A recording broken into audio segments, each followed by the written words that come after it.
자, 두 번째 키워드는요. 소통령의 탄생입니다. 소통령. 대통령만큼은 아니지만 뭔가 막강한 권한과 힘을 행사하는 인물에 대해서 보통 소통령 이렇게 쓰죠. 기사 보겠습니다. 한동훈 법무부 장관 검찰 인사권에 이어서 모든 정부 부처 인사 검증까지 맡게 됐습니다. 왜 그런 거냐면요. 법무부 장관 직속으로 인사 검증 조직을 만들기로 했거든요. 여기 보면 인사정보관리단입니다. 자, 그동안은요. 이 인사검증 기능이 대통령실에 민정수석이 총괄을 했거든요. 근데 민정수석실 이번 정부에서 없앴죠? 자, 그렇다면 그 역할이 어디로 갈 것인가? 예상은 됐었는데 역시 법무부로 간 겁니다. 검사 서너 명, 그다음에 포함해서 20명 정도의 규모.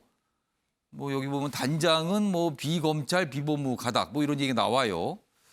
그런데 지금 이렇게 된다면 이게 법무부 권한이 지나치게 강해지는 거 아닌가 지금. 일각의 우려 뭐 이렇게 지적이 되고 있습니다. 여기 뭐 조직도까지 좀 나와 있습니다. 일단 이렇게 출범을 하겠다는 거죠. 다음 기사 보겠습니다. 자, 그런데 생각해 볼 지점이 있어요. 그러면은 법무부 장관 밑에 검증 조직을 갖게 되는 겁니다. 검증을 하려면은요, 통상 어떤 인물에 대한 정보가 필요하죠. 그럼 정보 수집도 하는 거예요. 그런데다가요, 인사 추천도 검증도 모두 검사 출신. 왜 그런가 하면요, 일단 법무부가 인사 검증을 맡는데 검찰이잖아요. 그쪽 조직이. 그런데 지금 대통령실 안에 보면요. 인사기획관이란 자리와 그 밑에 인사비서관이란 자리가 있습니다. 거기 다 검찰 출신입니다. 이거에 더해서 공직기강 비서관, 이른바 공무원분들에 대해서 뭔가 잘못이 없는지 있는지 이거 들여다보는 자리거든요. 거기도 역시 검찰 출신입니다. 그렇다면 이게 어떻게 되는 거냐는 거죠. 지나치게 집중된 거 아니냐는 거죠. 이런 지적받고 있습니다. 이 얘기 좀 해보죠. 김용태 최고위원. 사실 인사 검증이라는 게 법률적인 하자가 있는가 없는가, 불법이 있는가 없는가 이것도 따져보지만 정무적 판단도 굉장히 강하게 들어가잖아요. 근데 지금 추천도 검찰 출신, 검증도 검찰 출신 주도로 법무부 장관이 갖게 되는 거예요. 그렇다면은 주로 법적으로 문제가 되느냐 안 되느냐 이 정도 판단에 그칠 가능성이 있다는 거 아닙니까? 그럼 과거 정부 때도 항상 이런 문제 때문에 인사 실패다, 불바다 이런 얘기 나왔거든요. 이거 어떻게 보십니까? 저도 사실 우려되는 지점이 있습니다. 인사는 만사라고 했습니다. 예. 인사라는 것이 단순히 법의 판단, 위법이 있냐 없냐만을 가지고 판단하는 것이 아니라 이것이 국민의 눈높이에 맞는지, 국민 상식에 부합하는지 정무적 판단도 함께 고려돼야 되는 것이거든요. 자꾸 과거 이야기를 해서 죄송스럽습니다만 그 정호영 장관 후보자의 같은 경우에도 사실 위법 행위는 드러나지 않았기 때문에 부실 검증은 아니라고 저는 생각되는데 다만 이분을 지명하는 과정에서 정부적 판단이 좀 부족하지 않았나에 대한 생각이 있었습니다. 그렇기 때문에 특정 기관의 조직들이 이런 업무까지 다 맡게 되는 것은 사실 우려되는 지점이 있긴 합니다. 그러나 그 인사정보관리단이라는 단장이라는 직책에 저희가 비검찰 출신을 안치겠다고 말씀드렸다는 것이 조금 이러한 우려하는 것을 좀 해결하고자 하는 것 같고요. 또 장관의 중간보고를 생략하고 하시겠다고 발표했으니까요. 이러한 부분을 좀 대통령실과 법무부에서도 우려하고 있는 것을 알고 있습니다. 그래서 적절하게 잘 해결해 나갈 것이라고 믿고 있습니다. 그러니까 운영의 묘를 좀 살려주기를 기대한다 이런 말씀 들리네요. 예, 맞습니다. 일단 이 문제 지금 기사가 여러 개 있거든요. 좀 이어가 보죠. 다른 분들께 이 기사 소개 뒤에 질문 좀 드릴게요. 다음 기사입니다. 한동훈의 법무부 과거 무소불위 안기부처럼 되는 거 아니냐. 그러니까 왜냐하면 과거 안기부 그 위에 국정으로 바뀌었잖아요. 근데 국내 정보를 취급했거든요. 근데 인사 검증을 위해서는 정보가 필요한 거예요. 인물에 대한 정보. 이게 국내 정보 아니냐라는 거죠. 그러면은 지금 사실은 국정원은 국내 정보 이거 수집 못하게 지금 뭐 장치를 해놨는데 그렇다면은 법무부 산하 조직이 이 정보를 수집하는 거 아니냐는 거죠. 왜냐하면 그게 있어야 검증을 하거든요. 자, 상황이 이렇습니다. 여기 보면 뭐 20명 규모다. 그런데 지금 이게 법적으로도 약간 여러 예의가 있는데 인사 혁신처 업무 위탁 뭐 이런 걸 근거로 할 수 있다는 거죠. 근데 정부조직법에 보면은 법무부가 할 수 있는 일이 정확하게 규정돼 있거든요. 거기에는 인사 검증은 없어요. 그래서 이게 법적으로 다툼이 될 수 있다. 뭐 이런 지적도 좀 나오고 있는데 요거 최인정 변호사시니까 이것도 저 질문 드릴게요. 일단 이거 법적으로 어떻게 됩니까? 결론부터 말씀드리면은 예. 위법하다고 보기는 어렵다. 어. 왜냐하면은 정부조직법 모든 법은 예. 우리나라의 행정은 법률 유보, 법률 우위 원칙이라고 해서 예. 법적 근거가 있어야 되는 것이죠. 예. 지금 민주당 같은 경우에는 정부조직법의 그 법무부 장관의 그 업무가 검찰 그 행형 그러니까 그 교도소 운영 같은 거죠. 그리고 또 인권 옹호. 예. 그 얘기에 인사 검증은 없다. 없어요. 그렇기 때문에 출입국가 이건 이런 거 위법하다. 중에 정보조직법에 안 돼 있다는 그렇죠. 거잖아요. 얘기를 하고 있는데 예. 그런데 그 뒤가 있습니다. 기타 그 밖에 법무에 관한 사무를 관장한다 이렇게 돼 있죠. 아, 해석의 영역으로 포괄적으로. 가는 거네요. 그러면은. 그렇죠. 원래 예를 들어서 MBN 같은 경우에도 예. 그 법인 등기부등본을 떼보면은 예. 방송에 관한 사항, 뭐 마케팅에 관한 사항, 아. 기타 이와 관련되는 사항이라고 해서 포괄적인 규정을 두고 있습니다. 예. 나아가 그 정부조직법 다른 규정과 인사혁신처의 규정에 보면은 소관 업무의 일부를 다른 행정기관에 위임할 수 있다라고 해서 예. 행정기관의 정부 권한 위임에 관한 규정들이 다 있습니다. 그러니까 다른 곳에서 이거 해주세요 이렇게 부탁할 수 있다는 거죠. 기존 같은 경우에는 인사혁신처 관련 법에서 이와 같은 인사 검증을 대통령 비서실에 위임할 수 있도록 돼 있었었는데 예. 거기에 플러스 이 정부 직책이 있어가지고 이것을 지금 법무부에도 위임할 수 있도록 그 근거 규정을 만들었기 때문에 적어도 법률적인 측면에서 봤을 때 위법이라고 할 수는 없다는 것이 지금 법조계 전반적인 중론이다라고 보는 것이 맞을 것 같습니다. 다만 지금 이 부분과 관련해 가지고는 예. 그럼 도대체 윤석열 대통령은 왜 이런 것을 하는 것인가라는 예. 것을 한번 생각해 볼 것 같은데요. 짧게 세 가지 정도 될 것 같습니다. 예. 한마디로 제왕적 대통령의 핵심이 뭐죠? 이 민정수석실에 있는 정보와 인사권 아니겠습니까? 예. 그것을 뚝 떼가지고 외부로 내주는 것 아니겠습니까? 예. 결국 책임 총리제, 책임 장관제를 하겠다는 것 아닙니까? 만약에 그 법무부 장관이 검증을 했던 사람이 낙마하면 어떻게 되죠? 법무부 장관이 책임지는 것입니다. 아. 나아가서 지금 인사에 관해서 지금 그 청와대에서 야 여기 그 정무수석 나와 하면 나옵니까? 예. 안 나오죠. 그렇지만 야당에서 앞으로는 법무부 장관과 관련해서 이 부분에 나와서 얘기해 주십시오 하면은 나와야 된단 말이에요. 오히려 이것을 통해서 인사에 대한 국회의 견제 기능이 강화될 수 있는 이런 부분도 있다는 점 좀 알아주셨으면 좋겠습니다. 자, 복귀한 전 실장님. 지금 최인정 변호사가 법적 설명해 주셨는데 문제는 한동훈 장관이라는 인물인 거죠. 지금 이게 대통령실 밖에 있는 조직을 만들었다고 그러니까 형식상 그렇게 됐는데 한동훈 장관이라는 인물이 거의 대통령의 복심, 측근 중에 측근 중에 측근 이렇게 꼽히니까 지금 이런 기사가 나오는 거거든요. 어떻게 보셨습니까?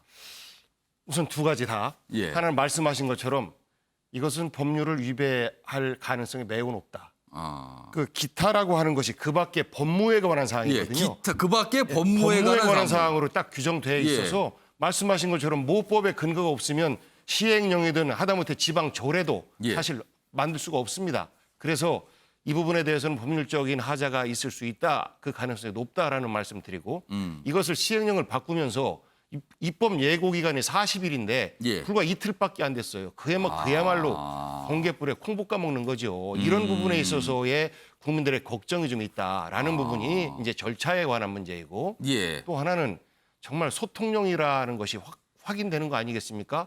검찰총장도 없는데 검찰 인사를 다 했어요. 장관이. 그죠 고위급 인사를 했죠. 지금 끝냈습니다. 예. 그리고 인사에 대한 정보를 법무부에서 다 갖고 있으면 인사수석 역할도 하는 거예요. 그러면서 동시에 인사 검증을 한다, 민정수석 역할까지 하는 거예요. 모든 권력이 법무부 장관 한 사람에게 집중되는 예. 이런 것들이 저는 법무부 장관이란 자리가 아니라 한동훈이라는 사람 때문에 만들어지는 현상 아닌가 싶고요. 예. 특히나 우려하는 것은 우리가 이제 대법관 인사가 윤석열 정부에서 다 예. 헌재까지도 예. 진행이 될 텐데 이런 것에 대한 인사 검증을 정무적 판단에 의해서 할 가능성이 매우 높다. 이런 것을 그러면 우리가 삼권 그러네요. 분립 자체에 대해서 대법관 등등 이런 검증도 하게 되는 거죠. 그러면. 그렇습니다. 그러하기 때문에 그 사법부에서의 우려와 걱정이 매우 큰 것이 지금 현재 변화되는 인사 검증 시스템과 인사 정보의 독점적 관리에 대해서 우려를 하고 있는 것을 저는 대통령께서 좀 아셨으면 좋겠어요. 아무리 한동훈을 신뢰한다 하더라도 예. 저는 이 부분에 대한 걱정은 국민의힘 내부에서도 일부 있을 것이다라고 예상합니다. 알겠습니다. 지금 그래서 뭐 여러 가지 이제 목소리 담는데 검증 기간을 이걸 이렇게 다원할 필요가 있다. 왜냐하면 검찰 인사가 지나치게 편중돼서 지금 이 업무들을 다루고 있다. 이런 지적도 좀 있거든요. 다 만평이 좀 하나 있습니다. 보시죠. 이게 무슨 만평입니까? 더욱 강력해졌다가 제목인데 한동훈하고 누군가 앉아 있어요. 근데 무슨 철장갑을 끼고 있는데 여기 보면 이쪽에 있습니다. 이쪽에 뭐 보석이 박혀 있는 철장갑에는 검찰 인사권이라고 돼 있죠? 이 장갑 하나가 있고요. 이쪽 장갑이 있습니다. 여기 보면 공직자 인사검증. 두 장갑을 다 끼고 있다는 거예요. 철장갑 2개를. 그러니까 막강해졌다라는 뜻입니다. 만평을 좀 이렇게 담고 있군요. 그런 시각을 좀 담고 있습니다. 정은혜 전 의원께는요. 사실 이거 어제 공개가 됐는데요. 한 가지 제가 좀 의아한 거는 굉장히 중요한 내용이고 굉장히 논쟁이 될 수 있는 내용이거든요. 근데 어제 민주당에서 별다른 반응이 없었어요. 오늘 기자회견이나 뭐 이런 게 좀 있으니까 민주당은 어떻게 보고 있는 겁니까, 이걸 지금? 저도 지금 뭐 당에서의 어떤 그런 공식 예. 입장이나 이런 게 없어서 좀 말씀을 드리긴 곤란하지만 일단 뭐 박기영 전 의원님께서도 말씀을 하셨듯이 예. 권력이라는 것이 지금 한동훈이라는 개인에게 저는 집중이 되고 있는 것이 아닌가라는 우려스러운 것이 있습니다. 특히 법무부 장관으로서의 법무부의 기능 그리고 과거 우리가 담당했던 그 민정수석실의 기능 그리고 검찰의 기능까지 전부 다 관여를 하고 있기 때문에 우리가 권력을 이제 좀 날카로운 칼에 비유를 하기도 합니다. 예. 그래서 굉장히 날카로운 칼이기 때문에 그 칼을 누가 잡느냐가 중요하다. 실제로 그 날카로운 칼은 사람을 살리는 수술의 도구가 될 수도 있지만 어떻게 보면 또 사람을 죽이는 또 그 살인의 도구가 될 수도 있긴 하죠. 그렇기 때문에 민주주의에서 가장 중요한 것이 견제와 균형. 미국 같은 경우도 물론 FBI에서 그런 뭐 인사 검증 시스템이 그렇습니다. 있지만 예. 미국 같은 경우는 철저하게 권력 분립이 되어 있고 견제와 균형이 너무나 일상화되어 있는 나라이기도 합니다. 근데 우리나라 같은 경우는 제왕적 대통령제라는 그런 말이 있을 정도로 대통령의 권한이 큰 나라임에도 불구하고 예. 그 권력을 또 다른 기구를 만들어서 그 집중되어 있던 권력을 또 다른 집중되어 있는 권력의 그 기구에 넣는다는 것이 굉장히 좀 우려스럽고요. 예. 특히 인사검증이라는 것은 정치인들이라든지 어떤 공무원들이 그 개인적인 정보들 우리가 정말 예민할 수 있는 모든 그 정보들까지도 관여를 할 수 있기 때문에 그 정보 수집 과정에서 그리고 그 정보 수집을 판단하고 또 공개하는 과정에서 좀 문제가 생길 수 있고 또 악용이 되고 남용이 될 수도 있다라는 생각이 좀 듭니다. 그래서 권력이라는 것이 집중이 되면 굉장히 좀 효율적으로 돌아갈 수는 있습니다. 예. 하지만 그 효율에 있어서 또 부패할 수 있는 가능성이 굉장히 높다라는 거, 그 부분을 좀 대통령께서 좀 예. 생각해 주셨으면 합니다.